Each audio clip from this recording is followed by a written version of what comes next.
لوگوں کو جمع کرنا کہ مجمع بڑھانا، لوگوں کو بتانا، یہ مقصود نہیں۔ اگر یہ مقصود ہوتا تو پاکستان کو 4 حصوں میں تقسیم نہ کیا جاتا۔ جب تعداد بڑھ گئی تو تقسیم کیا گیا کہ لوگوں کے سامنے تعداد نہ جائے کہ کتنے لوگ تبلیغ کا کام کر رہے ہیں، لوگوں کے سامنے ایک کام جائے۔ اس جماعت کا مقصد کیا ہے؟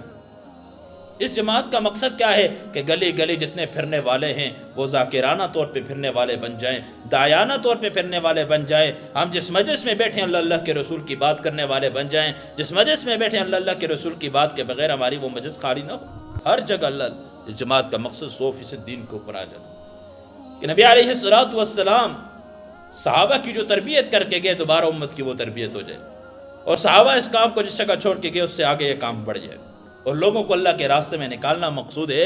اجتماعات کا مقصود لوگوں کو جمع کرنا نہیں، اجتماع کا مقصد لوگوں کو اللہ کے راستے کے اندر گلی گلی پھیرنا ہے، لوگوں کے در پہ جانا ہے، ایک ایک کے دروازے پہ جانا ہے، لوگوں کے پاؤں میں جا کے پڑھنا ہے، اور ان کو بتانا ہے کہ بہت بڑا نقصان کر رہے ہو، بہت بڑا نقصان کر رہے ہو۔ اس دنیا کی خاطر آخرت کو بھول چکے ہو، دنیا کی خاطر آخرت کی زندگی کو بھلا بیٹھے ہو۔ آخرت